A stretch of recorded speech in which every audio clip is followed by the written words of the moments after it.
E aí, meus amigos, tudo bem? Mais uma videoaula nossa, não é? Vamos ver variação linguística. Nós já vimos esse conteúdo, não foi, pessoal? No início. Variação linguística é o modo pelo qual a língua se diferencia dentro do seu próprio sistema.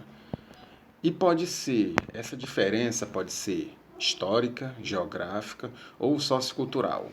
Vamos dar uma olhada?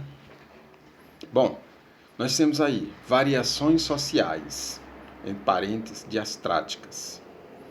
As variações sociais são as diferenças de acordo com o grupo social do falante. Embora tenhamos visto como as gírias variam histórica e geograficamente, no caso da variação social, a gíria está mais ligada à faixa etária do falante, sendo tida como linguagem informal dos mais jovens, ou seja, as gírias atuais tendem a ser faladas pelos mais novos. E é verdade, não é, pessoal? Vocês percebem que os jovens, eles falam mais gírias que os adultos, que os idosos, não é? Bom, tem aí também, há ainda expressões informais ligadas a grupos sociais específicos. Um grupo de futebolistas, por exemplo, pode usar a expressão carrinho com significado específico, que pode não ser entendido por um falante que não goste de futebol, ou que será entendido de modo distinto por crianças, por exemplo. Realmente, não é? Uma pessoa que não gosta de futebol, não tem muita intimidade com futebol, o nome carrinho, ele nem vai saber o que é, não é, pessoal? Outro, um grupo de capoeiristas pode facilmente falar de uma meia-lua, enquanto pessoas de fora desse grupo talvez não entendam imediatamente o conceito específico na capoeira. E é verdade, não é? É verdade, meia-lua, uma pessoa que não tem aproximação com capoeira não vai saber, não é? Realmente. Do mesmo modo, capoeiristas e instrumentistas provavelmente terão mais familiaridade com o conceito de atabaque do que outras pessoas. Atabaque é um instrumento musical, não é? É um instrumento musical e um instrumentista, ele vai saber o que é. Só que uma pessoa que não tem nada a ver com música não vai saber o que significa, não é? Como vimos, as profissões também influenciam bastante nas variações sociais, por meio dos termos técnicos e jargões.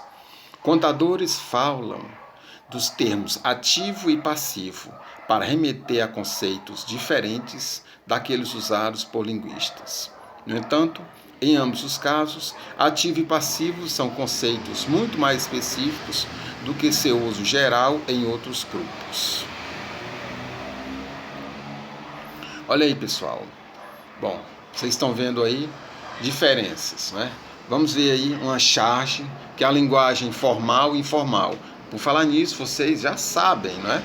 Nós já trabalhamos sobre linguagem formal e informal. Mas vamos dar uma olhada aí nessa charge. Bom, primeiro, essa é uma candidata a emprego, né? Ela diz: falo fluentemente inglês, espanhol, francês, russo, italiano e alemão. Olha aí, pessoal. Muito boa, não é? Muito boa. E a pessoa encarregada de entrevistar pergunta: e o português? Aí, pessoal, complica. Olha o que ela diz. Aí varia. Aí varia. O que adianta, não é? Fala fluentemente inglês, francês, russo, italiano e alemão, e o português com a linguagem informal, não é?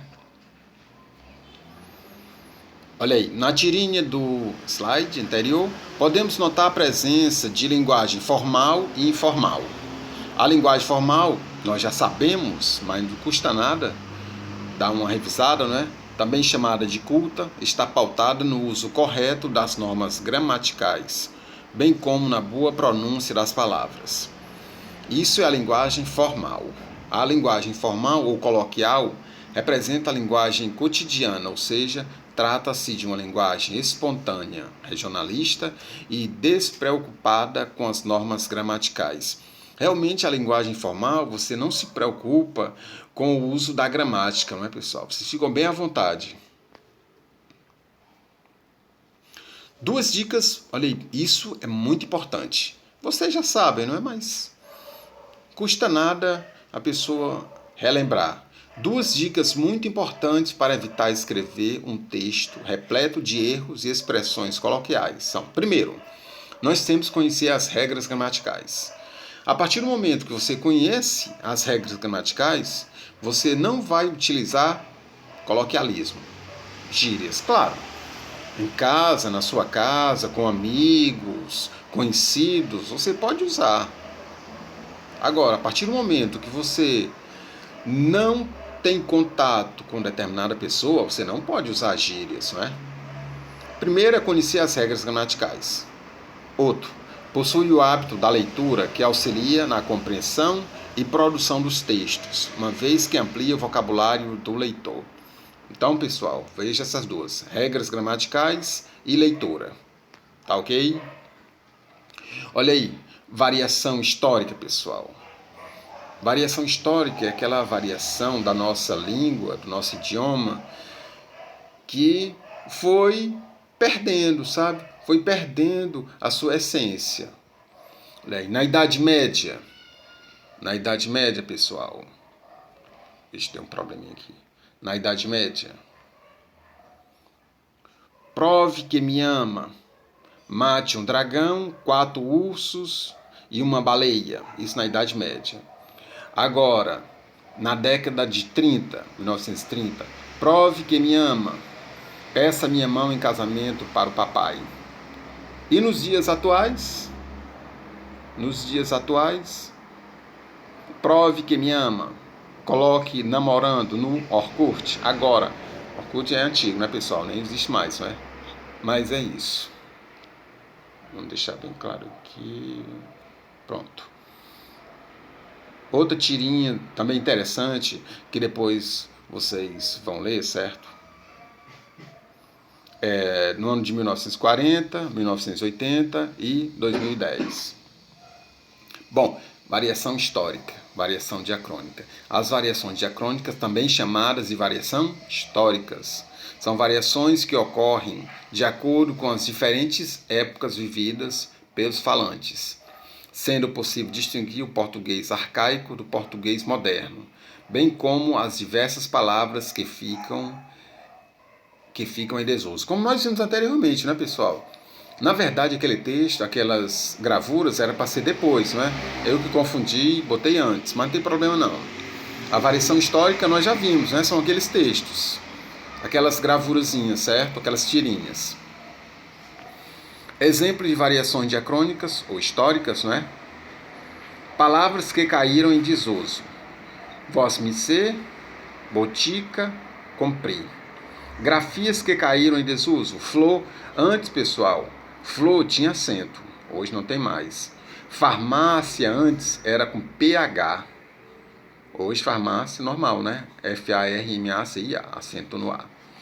Sequência antes, pessoal, tinha o trema, tremazinha. Hoje não existe mais. Isso é variação histórica, não é? Vocabulário e expressões típicas de uma determinada faixa etária. Você é um chato de galocha. Olha aí. Ele é maior barbeiro. Vai catar coquinhos. Vocabulário e expressões típicas de uma determinada faixa etária, não é, pessoal? E isso é o que? Variação histórica, certo? Bom, então, pessoal, a variação linguística é isso, certo? Nós já vimos anteriormente e na verdade, só foi mais uma revisão, né?